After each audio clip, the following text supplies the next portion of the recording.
The video you're about to see is a very, very important interview. I did it back in 1980, in June of 1980, with Antony Sutton. And of course, Antony had been a scholar at the Hoover Institute for really many, many years. And while he was there, he wrote the 3 volumes of Western Technology and Soviet Economic Development. He wrote his book, National Suicide, and these books went into the background of the funding of the Soviet Union from its inception, and of course his book, National Suicide, went into the fact that America was financing the Soviet Union all during the Vietnam War, while the Soviet Union was financing the North Vietnamese who were killing our boys in South Vietnam. In fact, everything was done to prevent Professor Sutton from either publishing the 3rd volume of Western Technology or his book National Suicide. Tremendous pressure was brought to bear on his publisher so that National Suicide could not be brought out. So the American people were not to know that during the Vietnam War we were financing indirectly the North Vietnamese. Well, let me just show you a few of the books that Professor Sutton has written, and these would include, of course, the Western Technology and Soviet Economic Development, Wall Street and the Bolshevik Revolution, Wall Street and FDR, Wall Street and the Rise of Hitler, and of course National Suicide. He's probably written at least 10 other books, including The Federal Reserve Conspiracy, the Trilateralists over Washington, volumes 1 and 2. He's written extensively on the Skull and Bone Society, on gold, on diamonds. Certainly Antony Sutton is one of the finest writers that we have within the conservative movement today. And for the last 20 years, he hasn't been doing interviews. I've contacted him a number of times, asked him to do radio interviews with me, but he is unavailable. I think that you're going to find that this interview will explain to you who it was who financed Adolf Hitler and gave him the capability of waging war against the West, who it was who financed the Bolshevik movement after it was established in 1917 and kept it going until the Berlin Wall came down in 1989. You're going to learn about the Trilateral Commission. You're going to learn about who controls the media in the United States. Indeed, who is the invisible government and what the ultimate goal of that invisible government is, and why that invisible government financed Adolf Hitler and finances communism and has financed communism since its inception. And now to Antony Sutton. Dr. Sutton, you wrote 3 series of books while you were a research fellow at the Hoover Institute. Can you give me basically the background of the content of these series? Yes, the series I wrote at the Hoover Institution at Stanford University concerned the transfers of Western technology to the Soviet Union, and essentially comprised 3 individual books. Each book covers a period of time since 1917. And then you wrote a second series of books on Wall Street. Yes, these were trade books. In other words, they're not academic books. They're written for the general public. They concerned the build-up of the 3 types of socialism: Bolshevik socialism in Russia, what we might call welfare socialism in the United States, and Hitlerian or National Socialism. And each book examines the financing and the contributions made by Wall Street, by international bankers, to the development of that specific form of socialism. Now, in your research and analysis, and your efforts to bring out the facts about what was going on in our society, did you encounter any effort to discourage you, to prevent you from bringing out the background of America's involvement in the financing of international communism? Yes, very definitely. For example, when I was at the Hoover Institution, in 1972, I went to Miami Beach to give some testimony before the Republican National Committee. And although a congressman had hand-delivered to the wire services this testimony, which was later printed, the wire services refused to transmit it to the newspapers. Then when I got back to the Hoover Institution in California, I was called into the office of the director, and I was told in no uncertain terms not to make any more speeches like that, and that this information should not be made public. This was the information that we were giving the Soviet Union the technology to develop its war potential? Oh yes, at that time we were in Vietnam, and as you know, the Soviets were supplying the North Vietnamese. This was 1972. 1972, yes. And for example, I knew that the Gorky plant, which was built by the Ford Motor Company, but the Gorky plant in Russia produces the Gaz series of vehicles. The Gaz vehicles had been seen on the Ho Chi Minh Trail. We were supplying equipment to the Gorky plant in the middle of the Vietnamese War, and these trucks were being used to carry ammunition supplies which were killing Americans. I thought this was morally wrong, and I said so at Miami Beach and at the Hoover Institution. And it was this type of information that was suppressed. And so what eventually happened as far as your activities at the Hoover Institution were concerned? Well, I didn't pay much heed to the warnings. I published a book called National Suicide in the following year, which summarized our assistance to the Soviets, our military assistance to the Soviets. And when that book came out, again, there was great pressure to stop the book. There was pressure on both the publishers and me personally. And I felt I couldn't take this, and a few years later I just left the Hoover Institution. Since 1975 I've been an independent author without any ties whatsoever. Let's go a little bit into the background of the financing of the German war machine that we fought in the period 1941 to 1945. Could we start first of all with the original financing of Hitler between 1922 and 1923 when he was first making his effort to come into prominence in Germany? The original financing of Hitler, that's in the years 1922, came only partly from Germany. One of the most prominent Americans concerned with financing Hitler was Henry Ford. In fact, Henry Ford received a medal in 1938 for his assistance to the early Nazi Party. Then, of course, Hitler had his attempted push in 1923. He went to jail, and then would begin another era in the rise of Hitler. Right, and of course he eventually came to power in 1933 by the electoral process. What about the financing of Hitler's electoral activities in 1933? This I can trace. I have traced it very exactly. I discovered amongst the Nuremberg records a series of bank transfer slips to the Doppelbock Schickler Bank in Berlin to an account which was under the control of Rudolf Hess. And this was the fund that was used to finance Hitler's access to power in March 1973. And amongst the corporations that transferred money to Hitler, I find not only R.G. Farben, which is quite widely known, but also German General Electric, AEG, which is under the control of General Electric in the United States, or was at that time, and companies like Osram and... Now, what was the tie-in between Osram and General Electric? The tie-in was a share tie-in.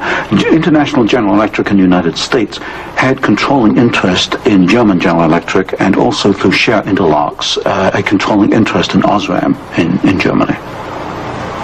So then we have Ford and we have General Electric helping to finance Adolf Hitler's rise to power. Were any other large American corporations involved? Very definitely. Standard Oil, through its technical association with I.G. Farben,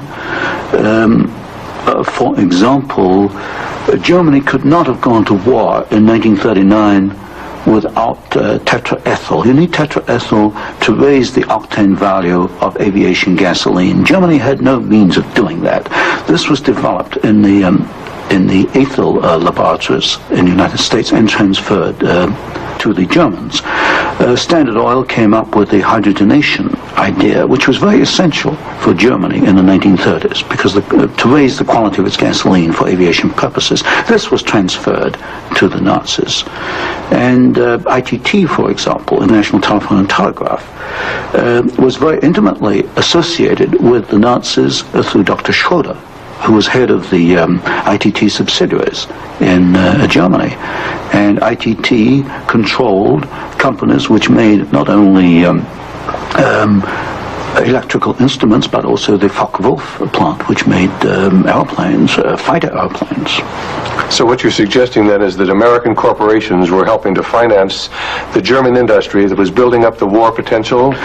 American corporations, only a few, not many, financed Hitler through their subsidiaries. They transferred technology. They transferred material assistance, for example, stocks of tetraethyl before the Germans could manufacture it under the joint manufacturing agreement with the United States. And also they financed this. For example, Standard Oil financed in 1933 the development of the gasoline industry in Germany, which was needed to fight World War II. And that's a very interesting point. Could you go a little bit into the background of where Germany got its oil to fight the Second World War? Because certainly Germany doesn't have oil resources. Germany does not have oil resources, that's true. It used in World War II synthetic oil, which it got from coal. And the basic technical processes for the development of oil from coal came from the United States, essentially from the Standard Oil laboratories, which had this technical assistance agreement with IG Farben. And of course IG Farben contributed something like 60% of the explosives needed by the German Wehrmacht, probably about 40-50% of the gasoline needed by the Wehrmacht and by the German Air Force, the Luftwaffe. And was there a definite interlock between IG Farben and Standard Oil? The interlock was at the technical level, the exchange of patents. It was through a financial technical assistance agreement. There were other interlocks with the United States through a subsidiary, IG Farben, in the United States. But with Standard Oil, the interlocks were at the technical and financial level.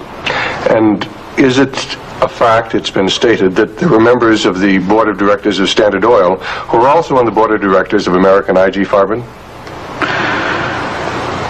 Yes, Walter Teagle is one name that comes to mind. And there were several directors. Was there an interlock with Ford between IG Farben and American IG Farben and the Ford Motor Company?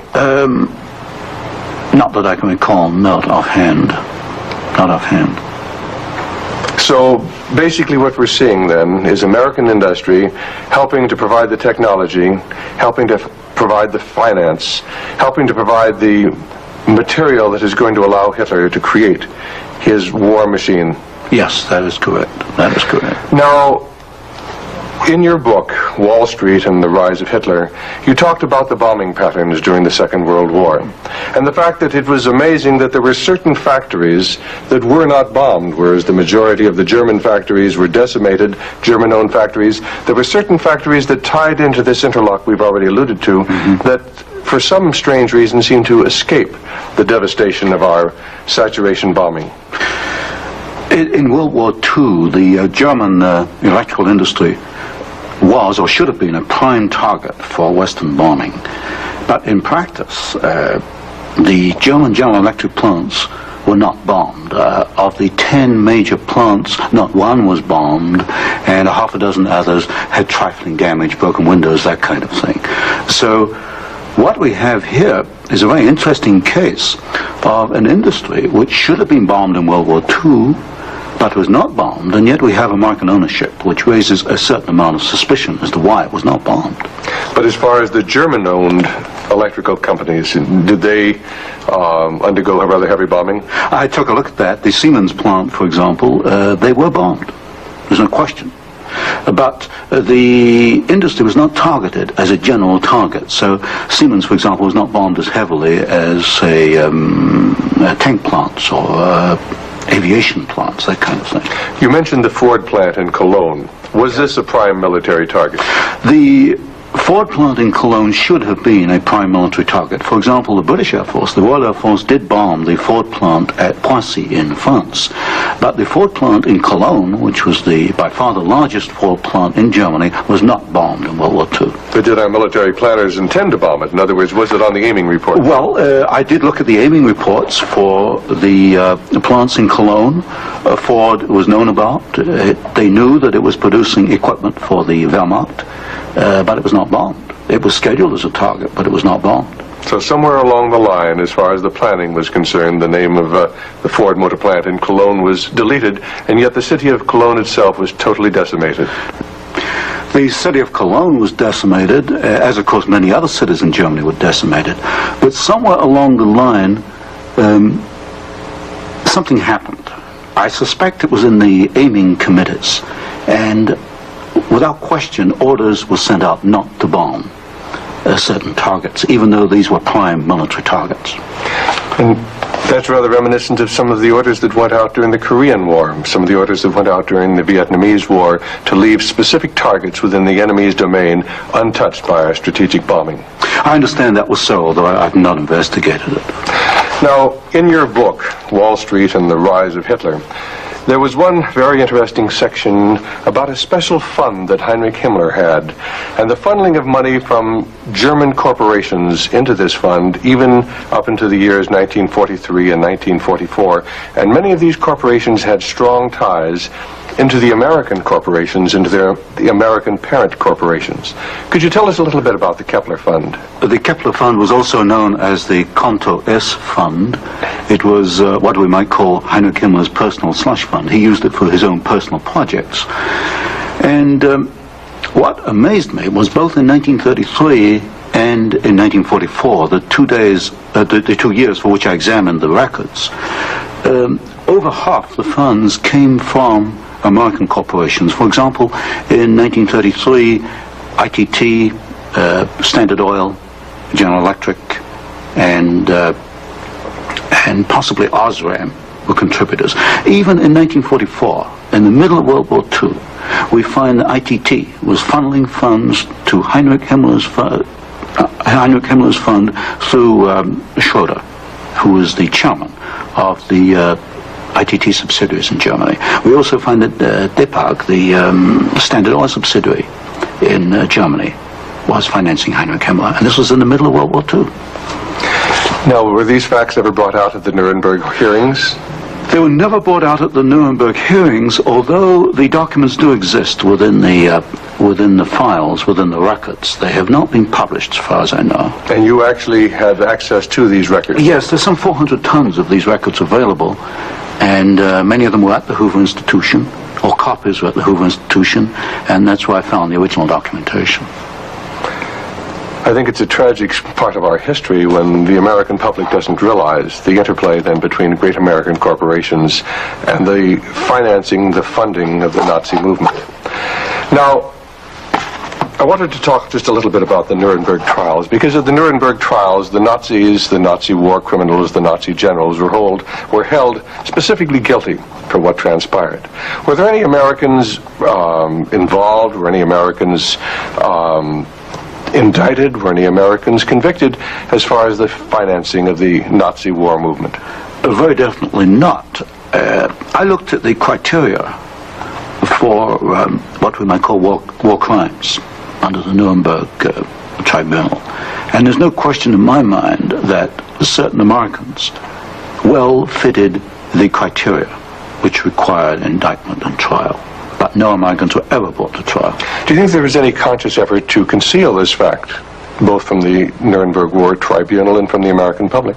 Well, there was a conscious effort in the fact that these businessmen were very prominent in stating in 1946 that they had no knowledge of what Hitler was doing, and yet they were intimately involved with the build-up with Hitler. I suspect that this was not published in the media at the time, although I've not checked that.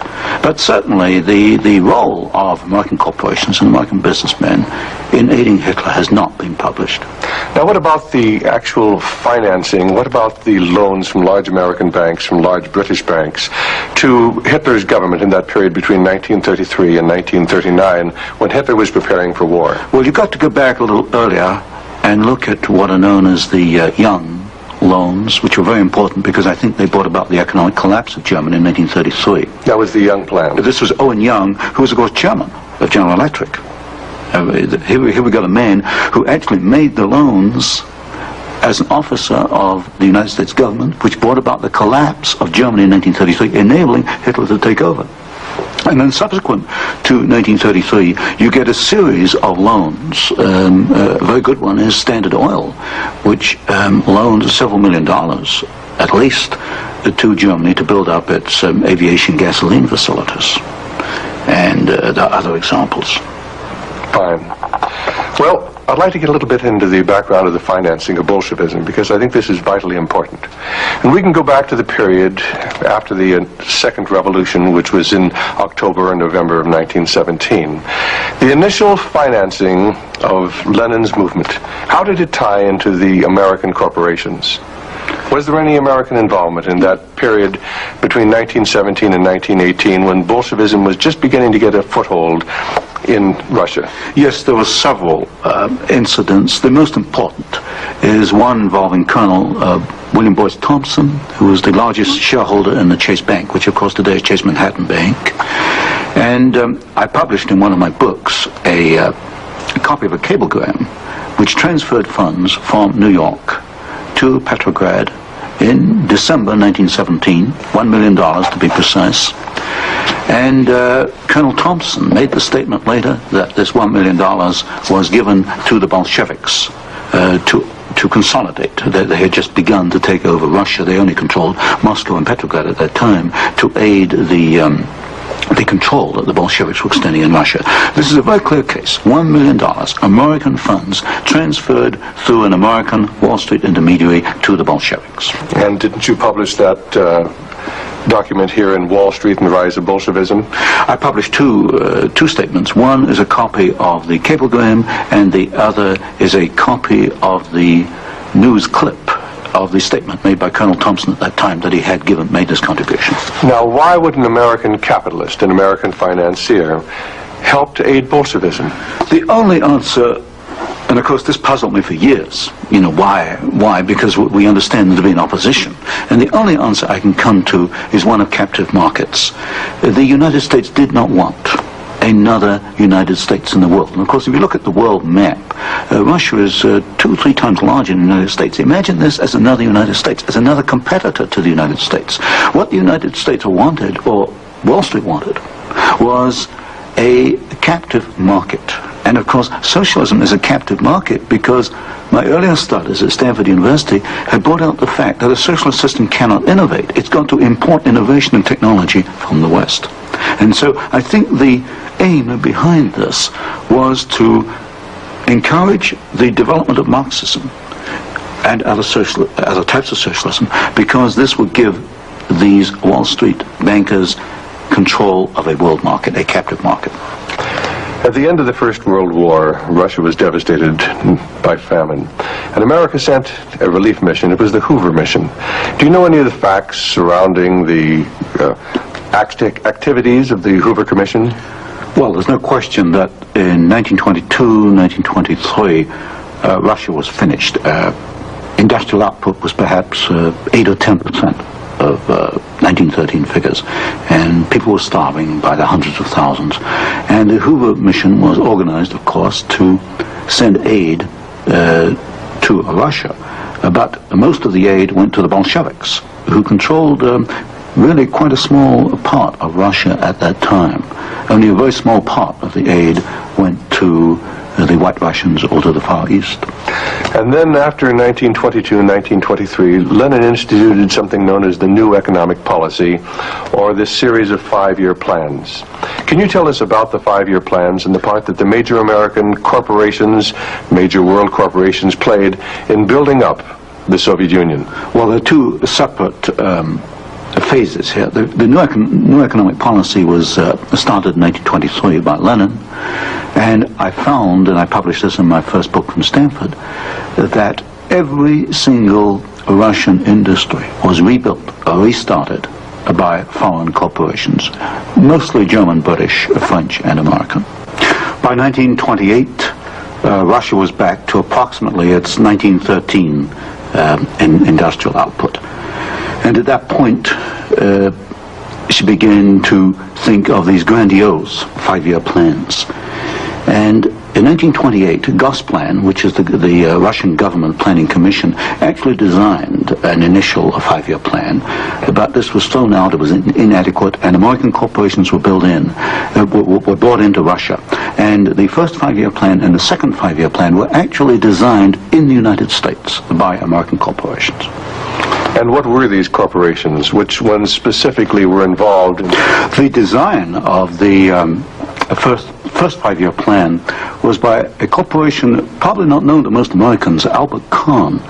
But Albert Kahn was the foremost industrial architect in the United States. And Albert Kahn laid out the basics of the first 5-year plan for the Soviets. And then we find, again, the same corporations involved with the construction of the plants, International General Electric, most certainly, DuPont, Ford Motor, Hercules Motor, Curtiss-Wright in aircraft engines, and even some corporations which today we've forgotten about, like Vultee and Chance Vought. These were aircraft manufacturers at that time. And so American corporations came in and they built the first 5-year plan. But what was important, the Soviets then copied these plans, and this accounts for the tremendous Russian output. They took this initial equipment and they multiplied it, they copied it by the hundred. Now, how about Ford Motor Company? Did they play a part in the building up of the Soviet potential? Very definitely. Ford Motor Company built the Gorky plant, and the Gorky plant produces the GAZ series of vehicles, that's GAZ, and these are trucks, and there's some automobiles. And right from the early 1930s, you find that the GAZ plant has had military potential, and Ford knew that when it went in and built the Gorky plant. And we know it because I found statements to this effect within the State Department files. Sometimes we hear the name Averell Harriman. Did he play a part in building up the Soviet technology? Very definitely. In fact, Averell Harriman came out of the Soviet Union financially at a profit. He took over the Georgian manganese concession in the early 1920s. Got this back on his feet for the Soviets, and manganese became a prime export for the Soviets, and so they were able to sell this abroad, get foreign exchange, which financed their industrialization. And then they bought out Harriman about 1929, and Averell Harriman received as compensation $1 million more than he put in the first place. How about Armand Hammer of Occidental Petroleum? Armand Hammer is a very interesting example. Armand Hammer received the first foreign concession in 1922 in asbestos in the Ural Mountains. And he also conducted for the Soviets a number of other enterprises, right down to pens and pencil manufacturing, for example. But Armand Hammer is interesting because his father, although Armand Hammer today is chairman of Occidental Petroleum Corporation, his father was Julius Hammer, who in 1919 was Secretary General of the Communist Party USA, which emphasizes the argument I made throughout my books, that at the top level, there's no difference between your top communists and your top capitalists. They interlink. You've got Armand Hammer, chairman of Occidental Petroleum. His father was Secretary of the Communist Party USA in 1919. So it's basically a power grab. It's a power grab, an international power grab. Now, during the Second World War, why, Russia was pretty well decimated once again by the German forces. What part did the American Lend-Lease program play in building up Russia's industrial capacity after the Second World War? Well, Lend-Lease built up Russia's capacity, modernized it, and expanded it during World War II. And there was some continuation all the way through perhaps to 1948, 1949. There was a program after Lend-Lease, which was supposed to be restricted to foodstuffs and industrial materials, but in effect, I checked the records in the warehouses in Sutton, Maryland, I find that even after World War II, and this was against the intent of Congress, I suspect, there was a massive transfer of the latest industrial equipment to the Soviet Union under the so-called Lend-Lease program. Now, in 1948, there was a fascinating book came out by Major Racy Jordan, in which he talked about American aid to the communists as far as their ability to build nuclear weapons. Did you ever have an opportunity of verifying the facts that we had given them the heavy water, we'd given them the wherewithal to build their atomic weapons? Well, as part of the work I was doing at Stanford, I did investigate the shipping documents for Lend-Lease, and I took a sample of these documents and I checked them against Major Jordan. And broadly, Major Jordan was correct within, say, about 5%. And Major Jordan, of course, made the charge that we had shipped materials to the Soviets, 1944, 1945, which were later used in their atomic program. There is no doubt, he is correct. We shipped heavy water, which is essential, but we shipped other items which are perhaps less obvious to the layman. We shipped, for example, aluminum tubes, and aluminum tubes are essential for atomic energy development. We shipped graphite, and graphite is another essential component. So generally, as far as I could check, and I checked the original government Lend-Lease document, General Major Jordan was correct. Now, as the years have gone by, of course, we see a growing Soviet nuclear threat.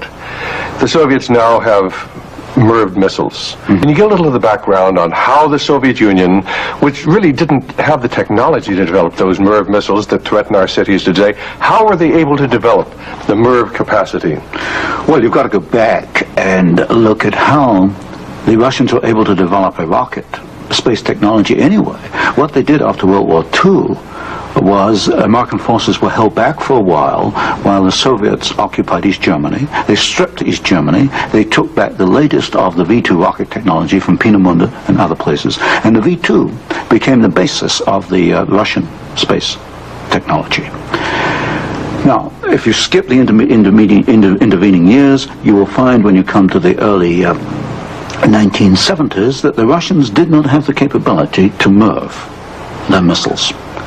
And in particular, they lacked the ability to produce the very precision, micro-miniature ball bearings that are needed for the control systems. There was only one company in the world, Bryant, Chuck and Grinder, which could make the machinery which machines the races within which these ball bearings run. And without those races, you just cannot make MIRV missiles in any quantity. You can make one off, but not in quantity. Bryant, Chuck and Grinder was allowed to ship to the Soviet Union 45 of these machines at a time when we only had 33 in the United States. But wasn't there any objection to doing this? I objected at Miami Beach in 1972. Other people objected, but the objections were squashed. And predominantly at fault here is Henry Kissinger and the incoming administration, the incoming Nixon administration. This was known, I'm sure it was known in DOD. If I knew it, then certainly DOD knew it. But the objections were squashed, and there was suppression of the information. And so once again we see America building up the military capacity, the nuclear threat from the Soviet Union. Well, this goes, when you talk about MIRVing of missiles, you're talking about a quantum jump in your military technology. Now, I'm not a military man, but to me, the ability to do that is a massive leap forward. And we enabled them to do it, and we did it knowingly and deliberately. During the Vietnamese War, the Soviet Union and the Eastern European satellites were the primary suppliers of war materials to the North Vietnamese who were killing American boys in South Vietnam. Would you comment on our aid and trade with the Soviet Union and with the Eastern European satellites during that period of time? Well, there's no question that the Soviets were the prime suppliers of military equipment and supplies to the North Vietnamese. Let me give you an example. The American pilots, as they flew over the Ho Chi Minh Trail, described the trucks that they were seeing as American trucks. Well, they were American trucks because they came from the Gorky plant, and Gorky was built by Henry Ford. And so you have the situation where we were in effect supplying both sides in the Vietnamese War. But the trucks were being built by the Soviet Union. However, were they getting any materials from the United States to help build those trucks? Yes, in the early 1970s, I know specifically of shipments of equipment into the Gorky plant while the war was going on, which in effect were aiding the Soviets to build more trucks to be used by the North Vietnamese. How about loans? Was America extending loans to the Soviet Union during this period when they were the primary financiers of the North Vietnamese? Yes, beginning about 1970, there was a massive grant of loans to the Soviet Union. I'd say by about 1976, it must have totaled perhaps $40 billion outstanding. And so this, of course, these loans were used to enable the Soviet Union to purchase industrial equipment in the United States, and this industrial equipment was used to manufacture, in part, military supplies which were used against us in Vietnam. How about Russian shipping that was being used to ferry supplies to North Vietnam? Shipping is a very interesting example because the Soviets published a shipping register, about 6,000 ships, and I analyzed every one of these ships, both the origin of the technology of the ship itself, the hull, and the engine. Most of them are marine diesel engines. And I find that 60% of the Soviet merchant marine, which of course has military usefulness, 60% was built abroad. Only 40% in the Soviet Union, and that largely to Western design. But when you come to marine diesel engines, you find something really fascinating. You find that 80% of the marine diesel engines in Soviet merchant ships are Western engines, Burmeister and Wain of Copenhagen, Sulzer of Switzerland, Fiat of Italy, because that name has come up before. But the other 20% of marine diesel engines built in the Soviet Union are built to Western design under technical assistance contracts from Sulzer and Burmeister and Wayne. So in effect, there could be no Soviet merchant marine without assistance from the West. How about the building of the Kama River plant? Kama River was built in the late 1960s, early 1970s. The basic design, the contract was let to the Italian firm of Fiat. Giovanni Agnelli is the chairman of the board. And this is important because Agnelli is tied in with Chase Manhattan Bank. He's on the International Advisory Committee of Chase Manhattan. What caught my attention was that Fiat does not manufacture automobile manufacturing equipment. All the Fiat plants in Italy contain American equipment.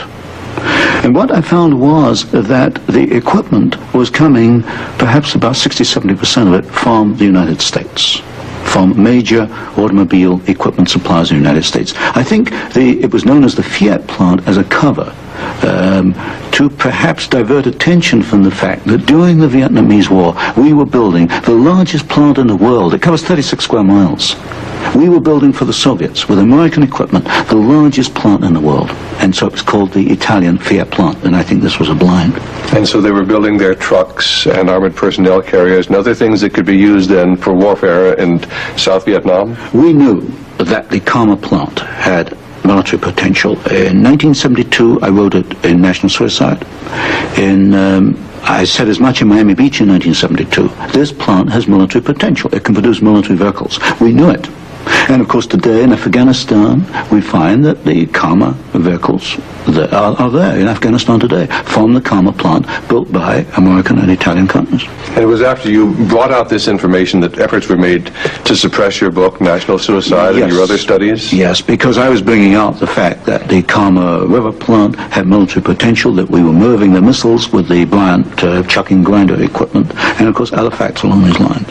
And what sort of pressure was brought to bear upon you? What sort of pressure was brought to bear upon the publisher of your book, National Suicide? There was pressure on the publisher to prevent publication, to stop publication. He refused to do so. There's pressure brought upon me first to withdraw the book, and then a rather deceitful sort of pressure.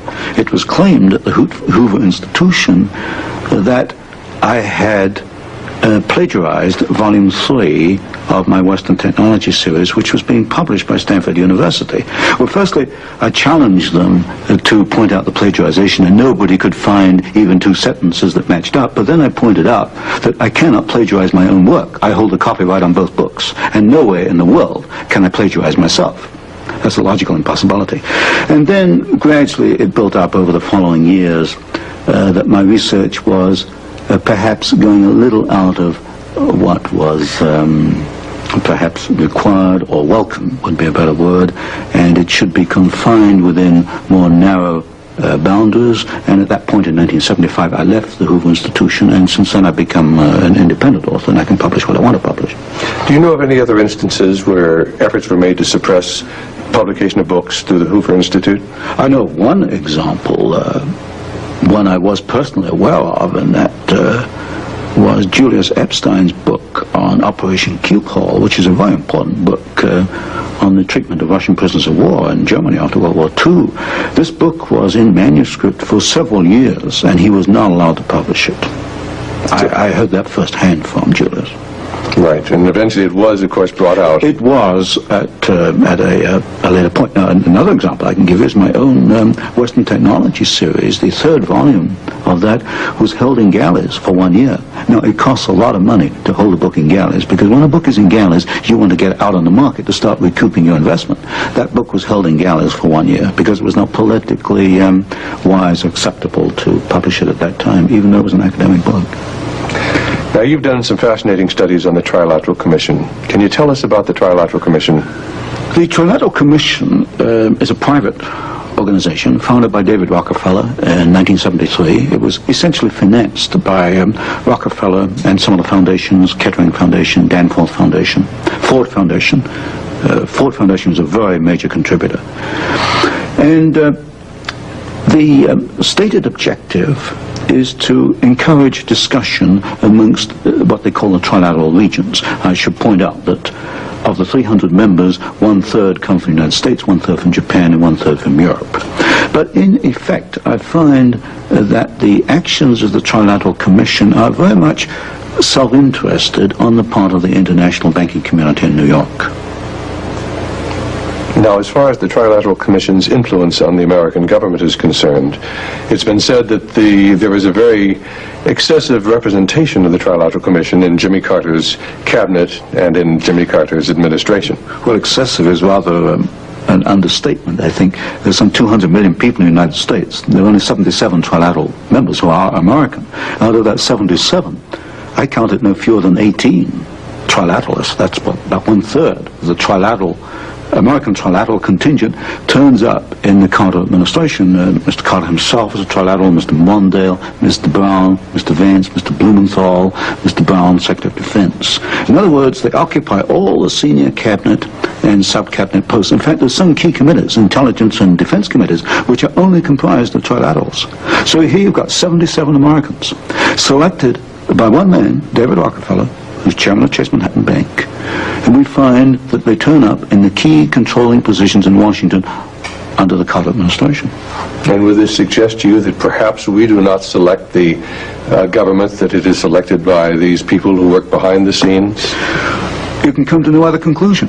If you look today at who's running for office, you find Mr. Bush is a trilateral, you find Mr. Anderson is a trilateral, Mr. Carter's a trilateral. We find articles appearing in Newsweek magazine, Time magazine, U.S. News and World Report, many of the major media telling us there's really nothing to be concerned about from the Trilateral Commission. Is there any interlock between the Trilateral Commission and the major media in the United States? Yes, there is an interlock, particularly in the news media. For example, the Chicago Sun-Times, the executive editor there, James Hoagie, is a trilateral. You'll find Saul Linowitz is a director of Time magazine. And I think, yes, Henry Schucht is a director of CBS. So there very definitely is an interlock between the trilaterals and the media.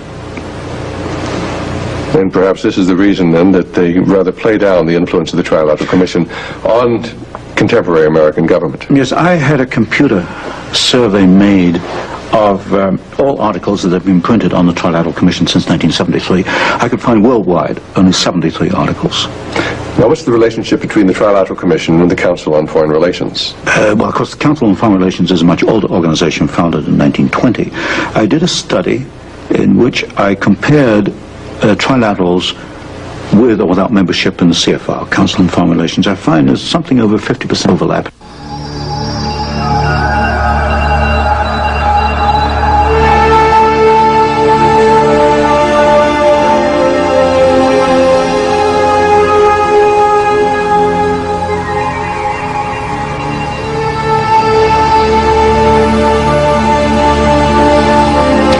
In Senator Goldwater's book, With No Apologies, on page 280, he wrote, "The Trilateral Commission is intended to be the vehicle for multinational consolidation of the commercial and banking interests by seizing control of the political government of the United States."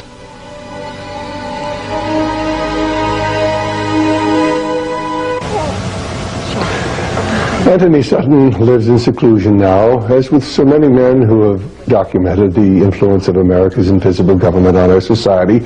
He lives with a certain amount of concern for his safety, because you see, those who have documented the fact that we have an invisible government and that both political parties in America are controlled by the same identical people, those people, of course, their lives are in danger.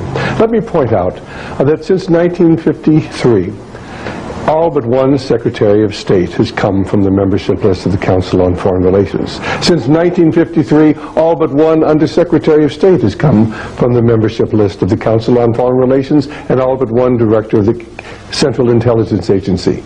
And every head of the Federal Reserve Board has come from the membership list of the Council on Foreign Relations. Of the last 9 American presidents, 6, possibly 7, have come from the membership list of the Council on Foreign Relations, which is indeed the invisible government of the United States. Now, to understand the background of how this all came about, I'd suggest our video, The Descent into Darkness, which will document the origins of the Council on Foreign Relations, originally from the secret society that Cecil Rhodes created in 1891. and of course then the various front organizations, the Round Table, the Royal Institute for International Affairs in England and throughout the British Commonwealth, and of course in America, the Council on Foreign Relations really is a front group for the American branch of the Round Table and for the J.P. Morgan banking interests. Now, if you'd like to document what I'm telling you, a wonderful book. It was written by Professor Carroll Quigley, who was Bill Clinton's mentor when Bill Clinton attended Georgetown University back in the 1960s. In fact, Professor Quigley was a liberal college professor who had a tremendous influence on many of his students, and Bill Clinton even mentioned Professor Quigley when he accepted the Democrat nomination for the presidency back in July of 1962. And when he was accepting the Democrat nomination, he talked about when he'd been a student, he'd heard John Kennedy's call to citizenship, and then as a student at Georgetown University, he heard that summons clarified by a professor named Carroll Quigley. Now, in 1966, Professor Quigley wrote a book entitled Tragedy and Hope, A History of the World in Our Time, in which, in 1,348 pages, he outlined the entire history of modern times and the secret society which had come to dominate the American government. The book was published by Macmillan Company. In fact, it was so revealing that almost immediately the publishing house was bought up, and someone who worked for the new publisher destroyed the plates to the first half of Professor Quigley's book. If you doubt what I am telling you, we actually have a taped interview which I found in Professor Quigley's papers back at Georgetown University when I went through them back in 1980, and we offer that taped interview with Professor Quigley where he tells how somebody destroyed the plates, the first half of his book, and then how his publisher refused to reprint the book, even though there was demand from all over the world. That's available in our 4-tape set, The Secret Government, available from Radio Liberty by calling 1-800-5-HIV-WAR. Now, of course, the Council on Foreign Relations is not the only organization working behind the scenes to change America from a free society into a corporate socialist or fascist society. There are many organizations, and that story is told in our video entitled The Brotherhood of Darkness, and the true story of the murder behind the Orient Express, and of course is contained, at least the soundtrack, in our 4-tape set, Secret Societies. Ladies and gentlemen, America is in terrible trouble. Have you ever noticed it really doesn't seem to matter whether we have the Republicans or Democrats in control of Congress or in control of the White House? The same foreign and domestic policies continue. In fact, if you read Senator Barry Goldwater's book, With No Apologies, on page 279, he will tell you that, you know, since the late 1940s, shortly after the war, there have been 4 Republican presidents and 3 Democrat presidents, and he was, of course, taking us up till 1979 when his book was written. And he said, you know, other than the first 7 years of the Eisenhower administration, it didn't matter whether the Republicans or Democrats were in control of the White House because we had the same identical foreign policy. If you read Professor Quigley's book, Tragedy and Hope, A History of the World in Our Time, on page 1247 and 1248, he will tell you that what we really need are 2 political parties that are just the same, so we can vote the scoundrels out at any time, but nothing will change. The same foreign and domestic policies will continue. In fact, Professor Quigley, on page 324 of his book, Tragedy and Hope, the one where the pages, the plates, the first half of the book were actually destroyed by someone, and the publisher refused to ever reprint the book in its entirety. Professor Quigley tells us that the central banks of the world are working to create a feudal system by which they can control the governments, and then the governments will control the people of the world. The true objective of what's going on today is the establishment of a one world government, a new world economic order, and a new world spirituality. And behind everything that is transpiring today are dark and sinister spiritual forces. For indeed we are engaged in a spiritual battle. If you read Ephesians 6:12, you'll find this reference. For we wrestle not against flesh and blood, but against principalities, against powers, against the rulers of the darkness of this world, against spiritual wickedness in high places. Wherefore take unto you the whole armor of God, that you may be able to withstand in the evil day, and having done all, to stand. Ladies and gentlemen, the forces which control the Council on Foreign Relations and the Trilateral Commission and the Bilderbergers and the Masonic Movement and the Skull and Bones Society and the Federal Reserve Board and the central banks of the world are joined together in a continuity of evil. There are dark and sinister spiritual forces in the world today. They have financed communism since its inception. They financed Adolf Hitler. They took us into a no-win war in Korea. They took us into a no-win war in Vietnam. And of course today they are building up the military potential of communist China. Will America survive as a free nation? Only if the people of this nation are willing to join together and become informed, become involved in the political process. First of all, to understand it's a spiritual battle, to come to understand why America was a great Christian nation at one time, and then how we lost that freedom. We are told by Abraham Lincoln, and this is what he wrote back, or what he said back at the Lyceum in Springfield, Illinois, in about 1840. At what point should we expect the approach of danger? By what means should we fortify ourselves against it? Should we expect some transatlantic giant to step the ocean and crush us with a blow?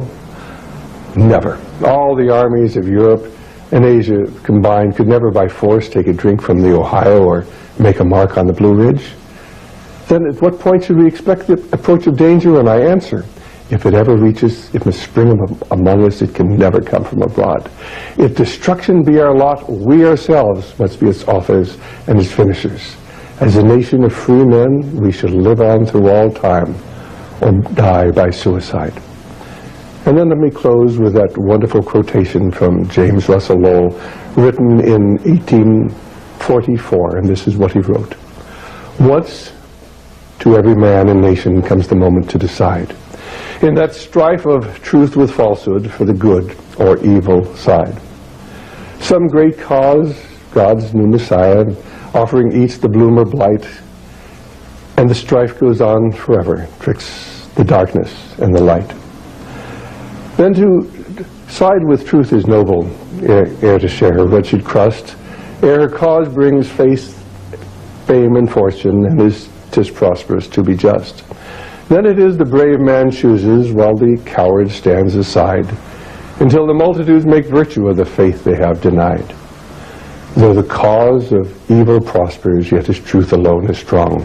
Though our portion be the scaffold, and upon the throne be wrong. But that scaffold sways the future, for in the dim unknown standeth God within the shadows, keeping watch above his own.